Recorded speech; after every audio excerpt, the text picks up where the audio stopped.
पिछले 24 घंटे में उड़ीसा के ऊपर आइसोलेटेड डिस्ट्रीब्यूशन है रेनफॉल का। सबसे अधिक वर्षा जो हुई है कोरापुट के बंधु गांव में 30 मिलीमीटर दर्ज की गई है।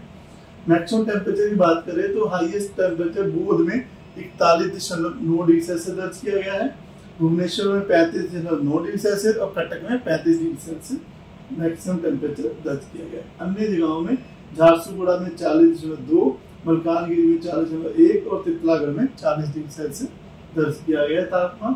अगर चेंज की बात करें तो मलकानगिरी और कोरापुट में 0.6 डिग्री सेल्सियस का चेंज देखा गया है।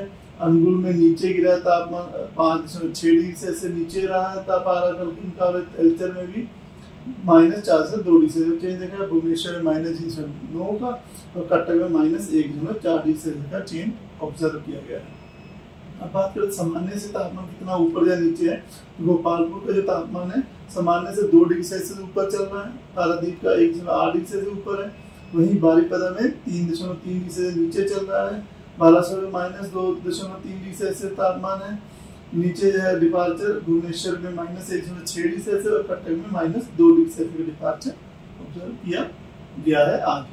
अब बात करें सिग्निफिकेंट वेदर सिस्टम की, तो जो उड़ीसा के ऊपर आज जो है तो एक छत्तीसगढ़ झारखंड जो के पास से होते हुए ट्रफ लाइन जा रही है जो कि बिहार से होते हुए, तो उसके प्रभाव की वजह से और आज जो वेदर रह सकता है। बाकी जो आने वाले टाइम में जो लो प्रेशर एरिया जो वेलमक लो प्रेशर एरिया बना था कल वाला, वो वेस्ट सेंट्रल और जर्नी साउथ बे बंगाल के ऊपर प्रसिस्ट कर रहा है सुबह 8:30 की ऑब्जर्वेशन के हिसाब से आज 9 अप्रैल को, और उसकी जो साइक्लोनिक सर्कुलेशन है वो मिडल ट्रोपोस्फेरिक लेवल तक एक्सटेंड कर रही है।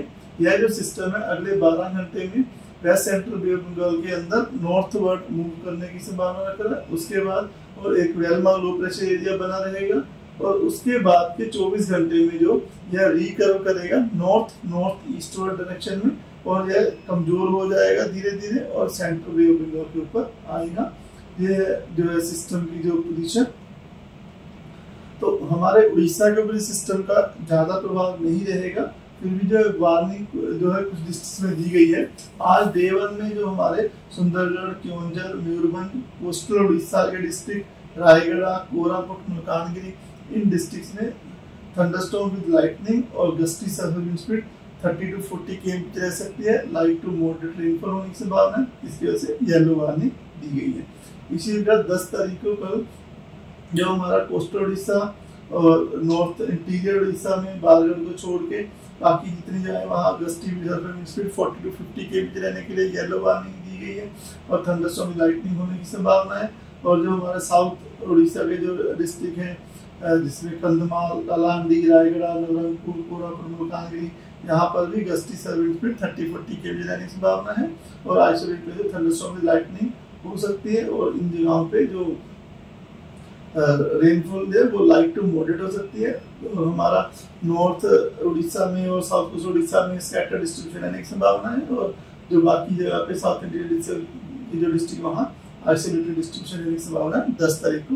11 तारीख को थोड़ा प्रभाव कम हो जाने की संभावना है, तो भी जो कोस्टल रीजन मयूरभंज, क्योंझर, रायगढ़, कोरापुट, मलकानगिरी, इन डिस्ट्रिक्ट में जो है येलो वार्निंग दी गई है आइसोलेटेड थंडरस्टॉर्म लाइटनिंग के लिए और गस्टी सर्विस पे 30-40 km रहने की संभावना की वजह से। और जब 12 तारीख की बात करें मयूरभंज, क्योंझर में जो है वार्निंग येलो वार्निंग है, आइसोलेटेड थंडरस्टॉर्म लाइटनिंग और गस्टी सर्विस 30-40 km रहने की संभावना से। डे 5 में कोई वार्निंग नहीं है। मयूरभंज, क्योंझर, बालासोर डिस्ट्रिक्ट में हल्की से मध्यम वर्षा होने की संभावना है 13 तारीख को। और 14 तारीख को जो हमारा बालासोर, भद्रक, जाजपुर, केंद्रपाड़ा, अनुगुल, ढेंगरा, क्योंझर, मयूरभंज, सुंदरगढ़ इन डिस्ट्रिक्ट में लाइट टू मॉडरेट रेनफॉल होने की संभावना है। इसी प्रकार 15 तारीख को डे 7 में कोस्टल उड़ीसा पूरा, मयूरभंज, क्योंझर, अनुगुल, ढेंकनाल, रायगढ़, कोरापुट, नवरंगपुर, मलकानगिरी इन डिस्ट्रिक्ट में हल्की से मध्यम वर्षा होने की संभावना है। अब बात करें टेम्परेचर फोरकास्ट की, तो टेम्परेचर फोरकास्ट में अगले 4-5 दिन में ज्यादा बदलाव नहीं देखा जा सकने की संभावना है। कुछ जगहों पे बादल रहने की संभावना है, तो वहां पर तापमान नीचे गिर सकता है। तो बदलाव की वजह -2 से +2 के बीच में रहने की संभावना है।